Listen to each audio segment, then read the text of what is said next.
इरमदम मसिबु कोनबिरिबा दो खमलांगबु वक्तंजु करादोनदुना नमो मोबिना खुरुमजरी लमदम मसिदा लेबिरिबा गोंगना कोनबा लमदमदा लेबिरिबा मियोइबा अखोई ख्वाई खिबि पुनमकसे गोंगना लाइबा 2021 असिददी अवाना ताहनबिदबा लेखा कायदबा अखोई मसेन सेना खाइनबा लेतबा सी चानना लेपाकीदमक्ता अमदी योंगी अमदी अखोइना होनजब थबक थबम खुदिंगमक्ता माइ पाकपा ओइहनबियु हायना अइना अमुक हन्ना खुरुमजरी पाखंबा कल्चरल क्लब मयाई कोइबी मियामना पीसीसी हारगा खंगनारिबा असिगे 55 सुबा मपोक कुमोन पालन नसिगे याइफरबा वाक्सिंगी निपानी पानबा नुमित असिदा पांथोकलिबा थौरम असिगे थौरंगी मपु ओइना लेंसिनबिरिबा retired lieutenant colonel adviser PCC की थौबुबिरिबा श्री की गुनेश्वर शर्मा एदाबा हनमक्तदा काइनजब उच्चरी लोइनना गेस्ट ऑफ ऑनर की फमफम लांगदा लंचिनबिरिबा सिंगी मनुंगदा चंगांगै जिला परिषद की मेंबर की थौबुबिरिबा यिनाव सिनाम मार्जित एलाइस राहुल अमदे co-founder millennium institute of sciences के थौपुबिरिबा हिनाव श्री ई जेंद्र कुमार सिंह लोइनना अखोइगी नसिगी दाइसदा याउबिरबा हिनाव अतोपम विश्वजीत सिंह प्रधान सापमदर ग्राम पंचायत अमदे अखोइगी रिटायर तामो लिंजाव बाबू सिंह अमदी अखोइना हेना नुंगारिबा अखोइगी पासोई केंद्र से एजुकेशन ददी पूरा अखोइगी हब अमा ओइरबा अखोइ केंद्र सिगी यामना नुंगाइजबा सिगी मनुंगदा शिशु निष्ठा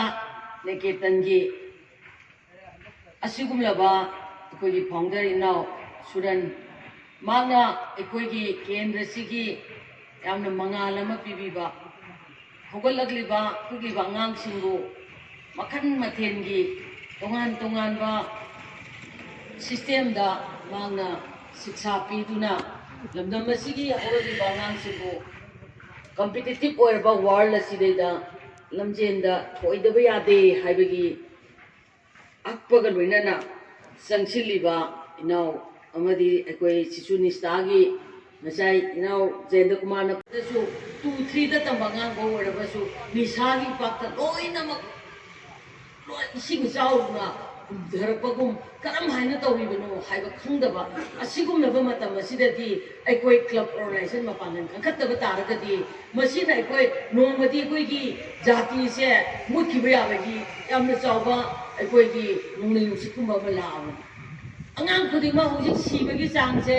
अयाम्बा लिवर सिरोसिस अमदी ड्रग अयाम्बा सी चाही हुजिक अहल लोइरबा अखोइगी करि हाइता प्रकृति ईश्वरना पिथोरपगी मतुंगिना अखोइजी अहल नहाइदना ले अहलना मांग थारगा अखोइगी नहासिंगसिना अहलसिंगसिगी सेवा तौगदबनी हाइबा चनरमदो हुजिकती ममा मपाना मचा दुना सेवा तौगदबा ममा मपादो मदुना अमुक मचासिंगसिगी सेवा ओइना तौबगी ऑल्टरनेट अमा लाए अदुना असिगुमलबा कयासिंग असिदगी कंसी हाइबा तारगदी क्लब मपानन कलहंदबदी यारोय क्लब की अखोइगी लेरिबा ना अखोइगी मतम मतमगी थौपुबीबा मयामसिंगसिना अखोइगी मतम मतमगी पालिबा सरकारसिना पीरिबा खुदोंचाबसिंगसे अखोइ मियंग चंगबा ताय संगगा मतलब लेबर डिपार्टमेंट ना करी तौरी एजुकेशन डिपार्टमेंट ना करी तौरी करी पीरी प्रजागी दमकता इंडस्ट्री डिपार्टमेंट ना करी पाइखली हारिबा तोंगान तोंगान विभाग सिंसे हेल्थ डिपार्टमेंट ना मतम मतमगी अखोइगी लेरिबा पीरिबा खुदोंचाबा मयामसिंग मी पीपल सिंगसिदा कोई हेल्थ इंश्योरेंस की लेरिबा पीरिबा मयामसिंग क्लब की थ्रू दा अयाम तौब याबा लay adu MLA na tawragadi aikoi gi leiriba ai thamoi dadi ngasi praja aikoi gi voter sing se sak manai ai gi voter da gi wana tana ai gi imung ni family ni loina makta ai gi puning da khalleba ado kana gumana di rajniti he tokshan bieba masi rajniti si aikoi matam gi matungina khara lakthokna thamba pai maram di kai gina da masina aikoi gi development da chautha haleba kudong chaba je mangal leba masi vote matam da rajniti tawbiba vote matam na tabada di sab chaba aikoi gi angle ji phangna ba hotna bi tangai pa da leyeba aduna asigum laba mayam simna se aikoi na development mayam sing je koi na MLA ne health card chaba matam da lakpi da ba MLA gi da samura di koi amana chaini ha ba gumba sugum mayam le adugum le te ngon da di sab manana old age pension oiro ama oiro masugum mayam sing aikoi da complete le ri ba se masi le lo hai ta ga di through club ta sat pa ya ya aikoi mayam samjanaba ma changi coordination pinasi maramdi election matamda mayamna pahamba thamoi da khanbado adum piba yai aikoi se sahi manga gi miyamna khanba member ni aduna aikoi na ngasi samjanaraga chatpa yaba aikoi club ka organization da chatsinga samjanaraga aikoi tawba yaba thabak mayam ma ngasi di sahi manga loi hi ga dore hauji aduna asigum laba matam gi kudong chaba mayam singse club organization da mami ta halle haraga naharon singda aikoi hoji tabung kokta hockey je matam amata yang launu sanara meba hockey sanaba ngang singse loina mak national level international level da yaru singse lem nam ta mang deba naya paisa ama singan naya paisa ama tingdra chuaba loina mak laibiba railway da oiro amata oiro madoro loina mak changidna ba amata lemna mangong deba ado madu khana tawrei adubu laiba hockey gi laiba pasana je mangi ga tawrena tabung kokta koi ji kanna hockey je nongna sanga chena batam gi ritya wera aba laiba mayam je sangulai ga se kalgi moda ni sa hai bu je thingau da taragati aina pakoi makoi gi talent hanse yam daga oi khana na tawgani club na tawgani aba asumai na koi khuding maksina laiba sana khona badani khangde tuition tawbibani khangde recovery tawbo wersenu amadi tuna manipur aikoi imphal aigi yumda latuna amukka hanna nungaina club asigi makataba development tawba ngamba shona pinabi sunu hanasu aina thamjari loinana lengsin biriba naharon khwaikhibi amadi aikoi club asigi thawbuba makataba punamakpu ai maikaidagi punamak subsanjare haraga mayam punamakpu amukka naikai khunajaba utjari Todona aikoi club asigi sahi yankai manga gi history ama aigi now ratanna yam phajana thambiramle loinana now jayantana su lairiba haurakliba aikoi gi samaj amagi chapchaba masak ama semba matamda education yaudana yaroi haibasi khangbadagi ma millennium gi aikoi gi co-founder oina lairiba haurakliba naharon singasida asigumlaba education gi value se khangmana maram oire haraga lairiba aikoi gi haurakliba naharon singase achumba maikaida chapchaba aikoina lamjen da yawba oiba ngamnabagi damakta mangan pinaba kanba thona piriba loinana aikoi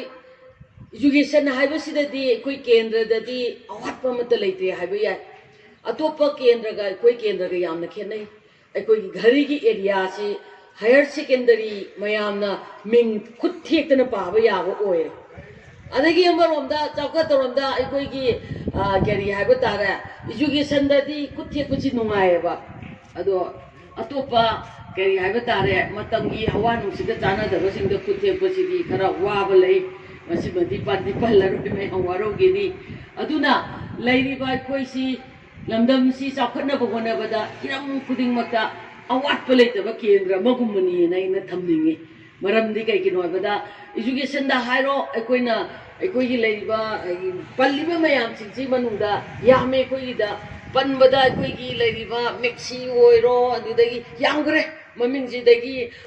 mission school loiro government school college oiro loina mak masing thi da kut the koda adumak yamba little flower oiriba aikoi joseph school ꯍꯧꯖꯤꯛꯁꯨ ꯃꯤꯡ ꯆꯟꯕꯒꯤ letter ꯏꯕꯤꯌꯣꯗꯅ ꯁꯨꯝ ꯌꯥꯎꯔꯛꯀꯗꯣꯏꯔꯥ ꯌꯥꯎꯔꯣꯏꯗꯣꯏꯔꯥꯗꯤ ꯑꯩ ꯈꯪꯗꯦꯀꯣ ꯀꯔꯤꯒꯤꯅꯣꯗ ꯃꯌꯥꯝꯅ ꯀꯣꯇꯥ ꯄꯤ ꯑꯗꯣ mission ꯁ꯭ꯀꯨꯜꯁꯤ ꯃꯇꯝ ꯑꯃꯗꯗꯤ ꯈꯔ ꯑꯗꯨꯝ ꯀꯣꯇꯥ ꯐꯪꯉꯝꯃꯦ ꯍꯧꯖꯤꯛꯇꯤ ꯂꯩꯕ ꯃꯌꯥꯝꯁꯤꯡꯁꯦ ꯑꯩꯈꯣꯏꯒꯤ ꯁꯥꯇ꯭ꯔ ꯌꯨꯅꯤꯌꯟꯅ ꯊꯤꯡꯉꯦ ꯈꯣꯠꯂꯦ ꯑꯗꯨ ꯑꯗꯥ ꯍꯥꯏꯗꯅ ꯂꯩꯕ ꯃꯌꯥꯝꯁꯤꯡꯁꯦ ꯑꯗꯨꯝ ꯃꯌꯥꯝꯁꯤꯡꯁꯤꯒꯤ ꯃꯤꯠ ꯇꯧꯅꯕ ꯍꯣꯠꯅꯕꯗ ꯃꯣꯏꯁꯨ ꯋꯥꯕꯖꯥꯠꯅꯤ ꯑꯗꯨꯅ ꯁꯨꯃꯥꯏꯅ ꯑꯩꯈꯣꯏ ꯑꯦꯗꯃꯤꯁꯟꯒꯤ ꯃꯇꯝꯁꯤꯗꯗꯤ ꯑꯐꯕ ꯁ꯭ꯀꯨꯜ ꯊꯤꯕꯗ ꯃꯃꯥ ꯃꯄꯥ ꯑꯣꯏꯕꯁꯦ ꯀꯉꯥꯎꯅꯕ ꯑꯃ ꯐꯥꯎꯏ ꯑꯗꯨꯕꯨ ꯍꯧꯖꯤꯛꯇꯤ ꯑꯩꯈꯣꯏꯒꯤ ꯂꯩꯔꯤꯕ ꯒꯚꯔꯟꯃꯦꯟꯠꯒꯤ ꯁ꯭ꯀꯨꯜꯁꯤꯡꯁꯤꯁꯨ ꯃꯇꯝꯒ ꯆꯥꯅꯕ ꯃꯑꯣꯡꯗ ꯁꯦꯝꯒꯠꯅꯕ ꯃꯇꯝꯒꯤ ꯁꯔꯀꯥꯔꯅ ꯀꯟꯅ ꯍꯣꯠꯅꯔꯤ ꯍꯣꯠꯅꯕꯒ ꯂꯣꯏꯅꯅ ꯍꯧꯖꯤꯛ ꯁ꯭ꯀꯨꯜꯒꯤ ꯕꯤꯜꯗꯤꯡ ꯐꯒꯠꯂꯛꯄ ꯑꯃ ꯇꯧꯕ ꯃꯌꯥꯝ ꯑꯃꯗꯤ ꯂꯩ ꯑꯗꯨꯕꯨ ꯑꯩꯈꯣꯏꯒꯤ ꯍꯧꯖꯤꯛ ꯂꯩꯔꯤꯕ ꯄ꯭ꯔꯥꯏꯚꯦꯠ ꯁ꯭ꯀꯨꯜ ꯑꯃꯁꯨꯡ ꯒꯚꯔꯟꯃꯦꯟꯠ ꯁ꯭ꯀꯨꯜꯒꯤ ꯈꯦꯠꯅꯕꯁꯤꯗꯤ ꯈꯔ ꯑꯗꯨꯃꯛ ꯎꯕ ꯐꯪꯏ ꯑꯩ ꯏꯁꯥꯃꯛꯁꯨ ꯒꯚꯔꯟꯃꯦꯟꯠꯗ ꯌꯥꯎꯖꯔꯝꯃꯤ ꯑꯃꯅꯤ ꯑꯗꯣ ꯑꯩꯈꯣꯏꯁꯨ ꯄꯥꯔꯠ ꯑꯣꯐ ꯗꯤ ꯀꯩꯅꯣꯅꯤ ꯃꯅꯤꯄꯨꯔꯒꯤ ꯂꯩꯔꯤꯕ ꯑꯩꯈꯣꯏꯒꯤ ꯔꯦꯁꯄꯣꯟꯁꯤꯕꯜ ꯍꯨꯝꯐꯨꯒꯤ ꯃꯅꯨꯡꯗ ꯑꯃꯅꯤ ꯑꯗꯨꯅ ꯂꯩꯔꯤꯕ ꯑꯩꯈꯣꯏ ꯈꯨꯗꯤꯡꯃꯛꯁꯤ ꯍꯤꯔꯝ ꯈꯨꯗꯤꯡꯃꯛꯇ ꯆꯥꯎꯈꯠꯃꯤꯟꯅꯕ ꯍꯥꯏꯕꯁꯦ ꯆꯥꯎꯈꯠꯅꯕ ꯍꯣꯠꯅꯕꯗ ꯇꯉꯥꯏ ꯐꯗꯅ ꯑꯩꯈꯣꯏꯅ ꯃꯤꯠꯌꯦꯡ ꯆꯪꯒꯗꯕꯁꯦ ꯀ꯭ꯂꯕ ꯑꯣꯔꯒꯅꯥꯏꯖꯦꯁꯟ ꯍꯥꯏꯕꯁꯤꯁꯨ ꯄꯥꯔꯠ ꯑꯣꯐ ꯗꯤ ꯑꯩꯈꯣꯏꯒꯤ ꯗꯦꯕꯂꯞꯃꯦꯟꯠꯅꯤ ꯃꯔꯝꯗꯤ ꯀꯔꯤꯒꯤꯅꯣ ꯍꯥꯏꯕ ꯃꯇꯝꯗ ꯃꯇꯝ ꯑꯃꯗ ꯂꯩꯀꯥꯏꯒꯤ ꯋꯥꯊꯣꯛ ꯊꯧꯗꯣꯛ ꯑꯃ ꯂꯥꯛꯄ ꯃꯇꯝꯗ ꯀ꯭ꯂꯕ ꯈꯛꯇꯪꯅ ꯑꯩꯈꯣꯏꯒꯤ ꯅꯦꯒꯣꯁꯤꯌꯦꯠ ꯇꯧꯔꯝꯃꯦꯕ ꯑꯗꯨꯕꯨ ꯌꯥꯝ ꯍꯦꯟꯅ ꯅꯨꯡꯉꯥꯏꯔꯤꯕꯗꯤ ꯍꯧꯖꯤꯛꯇꯤ ꯏꯃꯥ ꯏꯕꯦꯟ ꯃꯩꯔꯥ ꯄꯥꯏꯕꯤ ꯊꯣꯛꯂꯛꯑꯕꯅꯤꯅ ꯀ꯭ꯂꯕ ꯑꯃꯁꯨꯡ ꯃꯩꯔꯥ ꯄꯥꯏꯕꯤꯅ ꯅꯦꯒꯣꯁꯤꯌꯦꯁꯟ ꯇꯧꯋꯦꯕ ꯍꯧꯖꯤꯛꯇꯤ ꯂꯩꯀꯥꯏꯒꯤ ꯀꯩꯒꯨꯝꯕ ꯄ꯭ꯔꯣꯕ꯭ꯂꯦꯝ ꯑꯃ ꯀꯩꯒꯨꯝꯕ ꯑꯃ ꯂꯥꯛꯄ ꯃꯇꯝꯗ ꯑꯗꯨꯅ ꯊꯧꯗꯣꯛ ꯑꯃ ꯊꯣꯛꯄꯗ ꯀ꯭ꯂꯕꯀꯤ ꯑꯩꯈꯣꯏꯒꯤ ꯏꯍꯨꯜ ꯑꯃ ꯃꯁꯥꯗꯁꯨ ꯐꯕ ꯍꯦꯜꯊꯇꯁꯨ ꯐꯕ ꯂꯣꯏꯅꯅ ꯃꯈꯣꯏꯅ ꯅꯤꯁꯥ ꯁꯤꯖꯤꯟꯅꯅꯤꯡꯕꯗꯣ ꯁꯥꯟꯅꯕꯗ ꯉꯝꯃꯛꯇ꯭ꯔꯒꯗꯤ ꯅꯤꯁꯥꯗꯨ ꯊꯥꯗꯣꯛꯅꯤꯡꯉꯛꯑꯦꯕ ꯁꯨꯃꯥꯏꯅ ꯑꯩꯈꯣꯏ ꯈꯨꯗꯤꯡꯃꯛꯅ ꯈꯨꯠꯁꯝꯅꯔꯒ ꯆꯠꯃꯤꯟꯅꯔꯕꯗꯤ ꯁꯣꯏꯗꯅꯃꯛꯀꯤ ꯆꯠꯃꯤꯟꯅꯗꯦ ꯍꯥꯏꯕꯃꯛꯇꯤ ꯅꯠꯇꯦ ꯈꯤꯇꯪ ꯑꯩꯈꯣꯏ ꯒꯦꯞ ꯂꯩꯅꯕꯗꯧꯅ ꯇꯧꯕꯁꯦ ꯃꯁꯤꯃꯛꯇꯤ ꯑꯩꯈꯣꯏ ꯂꯩꯍꯟꯖꯅꯤꯡꯗꯦ ꯃꯔꯝꯗꯤ ꯑꯩꯈꯣꯏꯅ ꯉꯁꯤ ꯇꯧꯒꯗꯧꯔꯤꯕ ꯊꯕꯛꯁꯦ ꯂꯝꯗꯝꯁꯤꯒꯤ ꯍꯧꯔꯛꯂꯤꯕ ꯑꯃꯁꯨꯡ ꯂꯩꯔꯤꯕ ꯖꯦꯅꯦꯔꯦꯁꯟꯁꯤꯗ ꯂꯩꯔꯤꯕ ꯑꯍꯟ ꯅꯍꯥ ꯈꯪꯗꯅ ꯕꯤꯅꯤꯐꯤꯠ ꯄꯤꯕ ꯌꯥꯕ ꯃꯌꯥꯝ ꯑꯃ ꯀ꯭ꯂꯕꯀꯤ ꯊ꯭ꯔꯨꯗ ꯂꯩꯌꯦꯕ ꯂꯩꯔꯤꯕꯁꯤꯡꯁꯦ ꯊꯤꯖꯤꯟꯕ ꯋꯥꯠꯄ ꯑꯩꯈꯣꯏ ꯂꯦꯕꯔ ꯀꯥꯔꯗ ꯁꯥꯕ ꯍꯥꯏꯔꯣ ꯑꯗꯨꯗꯒꯤ ꯀꯤꯁꯥꯟ ꯀꯥꯔꯗ ꯁꯥꯕ ꯍꯥꯏꯔꯣ ꯑꯗꯒꯤ ꯍꯥꯏꯔꯤꯕ ꯉꯁꯥꯏ ꯑꯩꯅ ꯍꯦꯜꯊ ꯀꯥꯔꯗ ꯁꯥꯕ ꯍꯥꯏꯔꯣ ꯑꯣꯜ ꯑꯦꯖ ꯄꯦꯟꯁꯟ ꯍꯥꯏꯔꯣ ꯀ꯭ꯂꯕꯅ ꯔꯤꯀꯃꯦꯟ ꯇꯧꯔꯛꯄ ꯃꯌꯥꯝꯁꯤꯡꯗꯣ ꯂꯣꯏꯅꯃꯛ ꯖꯤꯅꯥꯏ ꯑꯣꯏꯒꯗꯧꯔꯤꯕꯅꯤ ꯑꯙꯥꯔꯗ ꯆꯍꯤ 60 ꯁꯨꯔꯕ ꯄꯦꯟꯁꯟ ꯍꯥꯞꯄ ꯌꯥꯔꯦ ꯃꯗꯣ ꯁꯔꯚꯦ ꯇꯧꯕ MLA ꯑꯩꯈꯣꯏꯅ ꯂꯣꯏꯅꯃꯛ ꯌꯨꯝꯊꯣꯡ ꯈꯨꯗꯤꯡ ꯆꯠꯄ ꯉꯝꯗꯕꯗꯣ ꯑꯩꯈꯣꯏ ꯀ꯭ꯂꯕ ꯑꯣꯔꯒꯅꯥꯏꯖꯦꯁꯟꯅ ꯑꯩꯈꯣꯏ ꯁꯔꯚꯦ ꯆꯠꯄꯤꯔꯛꯇꯅ ꯁꯤꯈꯩ ꯂꯩꯌꯦꯅ ꯄꯨꯊꯣꯛꯄꯤꯔꯒꯗꯤ ꯍꯧꯖꯤꯛ ꯆꯍꯤ 90+ ꯑꯣꯏꯕ ꯄꯦꯟꯁꯟ ꯐꯪꯗꯕ ꯃꯌꯥꯝ ꯑꯃ ꯌꯥꯎꯔꯤ ꯑꯩꯈꯣꯏꯅ ꯊꯤꯕꯗꯤ ꯈꯪꯗꯕ ꯊꯦꯡꯅꯔꯀꯥꯟꯗ ꯏꯕꯦꯝꯃ ꯑꯩ ꯐꯪꯗꯦꯅꯦ ꯏꯅꯦ ꯂꯥꯛꯎ ꯏꯃꯥ ꯂꯥꯛꯎ ꯍꯥꯏꯔ ꯏꯄꯥ ꯄꯥꯕꯨꯡ ꯂꯥꯛꯎ ꯍꯥꯏꯔꯝꯒꯅꯤ ꯑꯩꯅ ꯆꯤꯐꯥ ꯄꯨꯕ ꯅꯠꯇꯕꯅꯤꯅ ꯏꯕꯦꯝ ꯑꯗꯨ ꯎꯅꯩ ꯍꯥꯞꯄꯤꯗꯦ ꯍꯥꯏꯗꯣꯏꯅꯦꯕ ꯑꯗꯨꯅ ꯁꯤꯒꯨꯝꯕ ꯃꯌꯥꯝꯁꯤꯡꯁꯦ ꯑꯐꯕ ꯂꯝꯗꯝꯁꯤ ꯆꯥꯎꯈꯠꯍꯟꯁꯤ ꯍꯥꯏꯔꯕꯗꯤ ꯈꯨꯠꯁꯝꯅꯅ ꯆꯠꯃꯤꯟꯅꯁꯤ ꯂꯣꯏꯅꯅ ꯑꯐꯕ ꯊꯕꯛꯀꯤꯗꯃꯛꯇ ꯑꯩ ꯄꯥꯝꯕꯣꯝ ꯅꯥꯝꯃ ꯈꯣꯡ ꯅꯥꯝꯃ ꯀꯛꯑ ꯄꯤꯌꯨꯁꯨ ꯑꯩ ꯄꯤꯖꯒꯦꯕ ꯑꯩꯉꯣꯟꯗꯁꯨ ꯀꯂꯛꯃꯤꯍꯧꯕ ꯑꯄꯥꯝꯕꯁꯨ ꯂꯩꯖꯗꯦ ꯑꯩꯗꯤ ꯂꯩꯔꯤꯕ ꯑꯩꯈꯣꯏ ꯆꯥꯎꯈꯠꯅꯕ ꯍꯣꯠꯅꯕꯗ ꯇꯧꯕꯇꯕꯨ ꯏꯌꯨꯝ ꯈꯨꯗꯤꯡꯒꯤ ꯑꯉꯥꯡ ꯈꯨꯗꯤꯡ ꯊꯕꯛ ꯄꯤꯕ ꯍꯥꯏꯕꯁꯤꯗꯤ ꯑꯩꯒꯤ ꯈꯨꯠꯇ ꯂꯩꯇꯦꯕ ꯍꯧꯖꯤꯛꯇꯤ ꯏꯖꯨꯀꯦꯁꯟꯗ ꯍꯧꯖꯤꯛꯇꯤ ꯐꯥꯔꯁ ꯀ꯭ꯂꯥꯁ ꯄꯥꯁ ꯇꯧꯕꯗꯨꯒ ꯃꯇꯝ ꯑꯃꯗ ꯊꯥꯔꯠ ꯀ꯭ꯂꯥꯁꯇ ꯄꯥꯁ ꯇꯧꯕꯗꯨꯒ ꯀꯔꯤꯝꯇ ꯈꯦꯠꯅꯕ ꯂꯩꯔꯝꯗꯦꯕ ꯑꯗꯨꯕꯨ ꯍꯧꯖꯤꯛꯇꯤ ꯀꯔꯤ ꯂꯩꯔꯤ ꯍꯥꯏꯕ ꯃꯇꯝꯗ ꯑꯩꯈꯣꯏ ꯐꯥꯔꯁ ꯀ꯭ꯂꯥꯁꯇ ꯐꯥꯁ ꯍꯥꯏꯕ ꯑꯩꯈꯣꯏ 100ꯗ 99 ꯄꯥꯁ ꯇꯧꯕꯗꯨꯗ ꯃꯗꯨꯗ ꯕꯤꯅꯤꯐꯤꯠ ꯄꯤꯌꯦꯕ ꯑꯗꯣ 100ꯗ 35 ꯄꯥꯁ ꯇꯧꯕꯗꯣ ꯃꯄꯥꯟꯒꯤ ꯑꯩꯈꯣꯏꯒꯤ ꯂꯩꯔꯤꯕ ꯇꯣꯉꯥꯟꯕ ꯁ꯭ꯇꯦꯠꯇ ꯃꯤꯡ ꯆꯟꯕ ꯃꯇꯝꯗ ꯐꯪꯕ ꯉꯝꯗꯦꯕ ꯍꯧꯖꯤꯛꯇꯤ CBSE ꯂꯥꯛꯑꯕꯅꯤꯅ ꯑꯩꯈꯣꯏꯒꯤ ꯕꯣꯔꯗꯀꯤ ꯑꯩꯈꯣꯏꯒꯤ high school leaving certificate examination ꯑꯩꯈꯣꯏ ꯃꯅꯤꯄꯨꯔ ꯕꯣꯔꯗꯅ ꯂꯧꯔꯤꯕꯁꯦ ꯃꯁꯤꯗꯗꯤ ꯃꯥꯔꯛ ꯁꯣꯟꯕꯅꯤꯅ ꯃꯥꯔꯛ ꯄꯤꯛꯅ ꯄꯤꯕꯅꯤꯅ ꯃꯇꯝꯒꯤ ꯀꯝꯄꯤꯇꯤꯁꯟꯗ ꯌꯥꯎꯕ ꯉꯝꯗꯦꯕ ꯁꯤꯅꯦꯕ ꯑꯩꯈꯣꯏꯅ ꯂꯥꯏꯕꯛ ꯊꯤꯔꯤꯕꯗꯤ ꯑꯗꯨꯅ ꯍꯧꯖꯤꯛ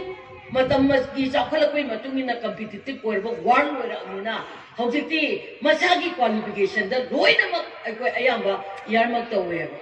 ꯑꯗꯨꯅ ꯂꯩꯔꯤꯕ ꯑꯩꯈꯣꯏꯅ ꯊꯕꯛ ꯍꯥꯞꯄ ꯉꯝꯗꯦ ꯍꯥꯏꯔꯤꯕꯁꯦ ꯏꯆꯥꯒꯤ ꯑꯁꯣꯟꯕꯗꯨ ꯂꯩꯔꯒꯗꯤ ꯂꯩꯔꯤꯕ ꯃꯥꯔꯛ 100ꯗ 90 ꯐꯪꯕꯗꯨꯒ ꯃꯥꯔꯛ 100ꯗ 50 ꯐꯪꯕꯗꯨꯒ ꯀꯅꯥ ꯈꯟꯒꯗꯒꯦꯕ ꯍꯥꯏꯕ ꯑꯃ ꯂꯥꯛꯑꯦꯕ ꯑꯩꯈꯣꯏꯗꯤ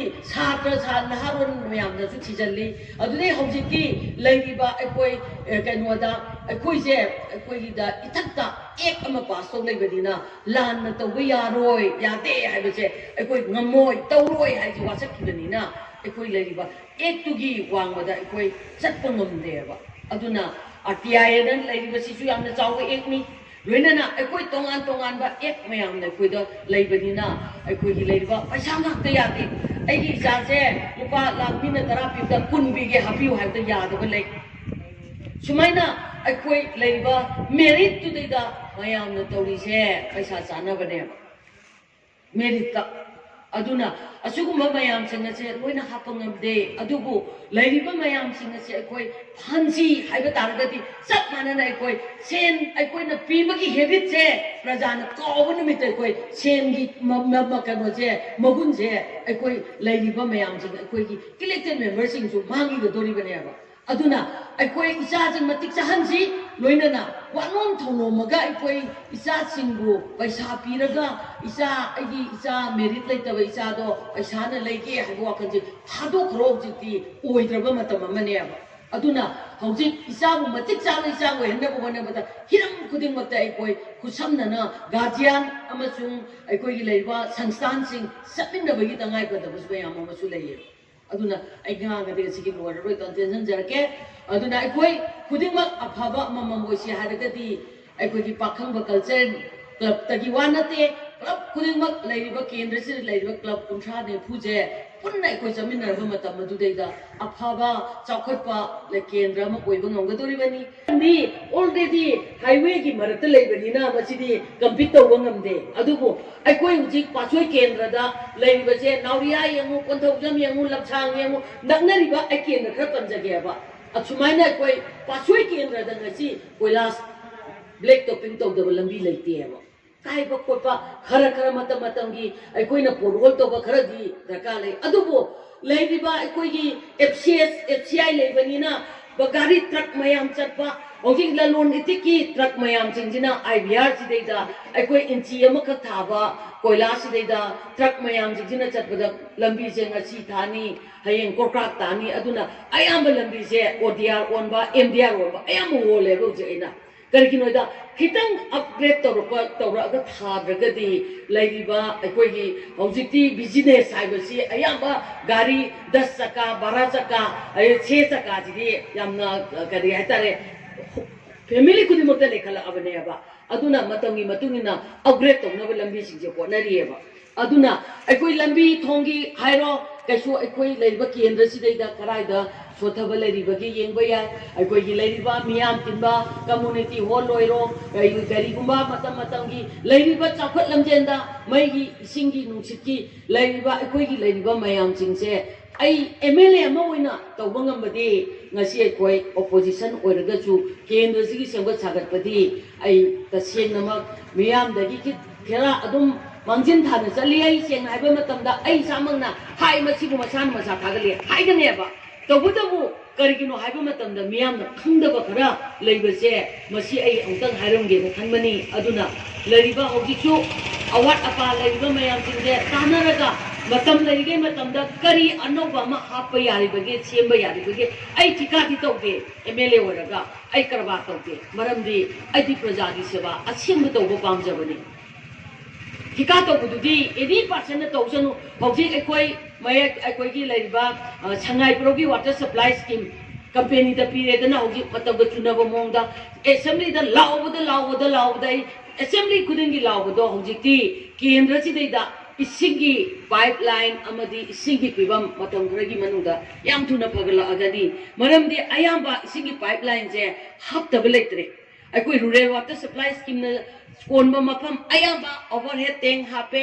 adegi leiba akoi gi leiba tank mayam chemro khotokpa adegi pukhi tawthokpa adegi chawthohanba leiba mayam je awatpa maduna akoi rural water supply scheme na onadaba mafam do mini supply water supply scheme macha hapaga hoje koi langjing hape tabung kok makhale kaida hape adudagi pachoi da happy sumaina mini macha onadaba sing hojik leiba mayai koi bi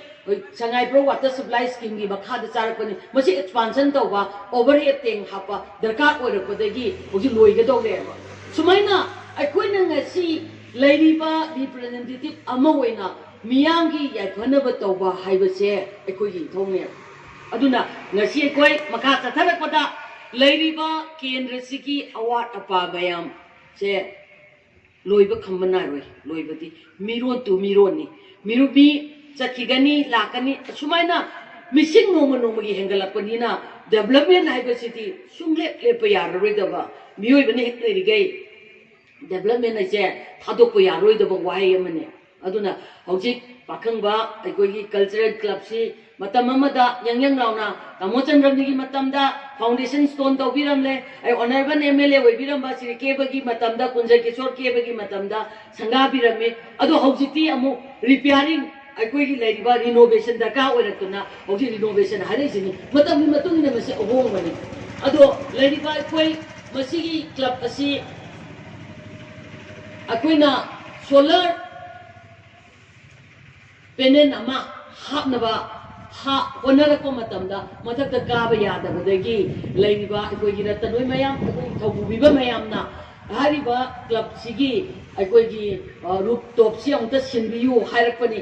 अदुबो अइना सुम अइ लेना अइ तसेंना मयामगी मिहुट प्रजाना थागतपिबा मिहुट अमा लेना लेना मयामना करिगिदमक्ता वाना करगी कोसे चटलिनोबा अइ लेरिबसिदी अवाटपा लोइनमा अखोय तौगनिना हाइदबदगी आइदि खंगदबनिना तसेंना रूपटॉप हाप तौबियु हाइबा कोई थेंगिबगी मरमसे अखोयगी लेरे फंगी रिसोर्स हाइबा म लेबनिना फंजे कोई लाइबक थीरिबदी हौरिबा हौखिबा 2020 से हाइदगी लाइबक थीबे यारोइखिबा करिदगी 2020 से अप्रैल दगी काउंट तौबनी अप्रैल दगी काउंट तौबसी करिनो हाइबा मतमदा मार्च की जो अखोय माचखिबा थबो सही की जो लोइसनगिबा सुमाइ तौबा मतमदा खितंग गेप लेबसी अखोइना सेमजी हाइबा मतमदासु कमिटी से खितंग अखोइगी खन्नबगी मतम अमा लौबा माली लोइनना फंगी सोर्स हाइबा मसु लेबनिना हौजिक फावबा फंगी सोर्स से एमएलए लोकल एरिया डेवलपमेंट फंडगी हाइबा रुपतो से सेमगदबनिना ngaइबा 19,615 चंगे आइदना वन एस्टिमेट अमा पीरे लोइनना मखा ताबदा अइना ताजबदा सुम्ब्रा लांब्रा मयाम मखा ताबा अखोगी रिनोवेशन की पार्ट तौनबो होनबदा अखोई चुमी सगोंबन अमसुंग पासोई अनीगी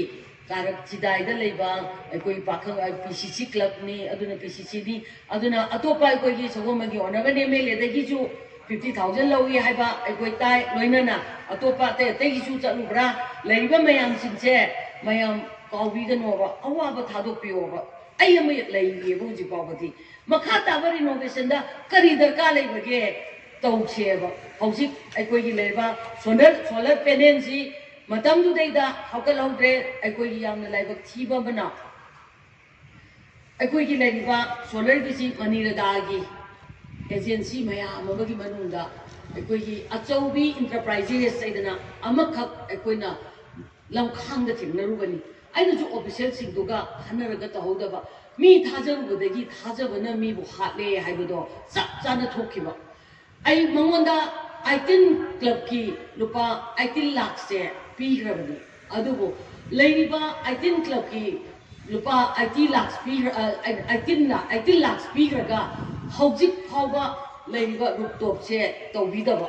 खरा मकै थांगलमगा ngasi कोई मा एफआईआर तौदगी कोई जिक लांगेबा मरमदी मा हौजिक मचिन थेरी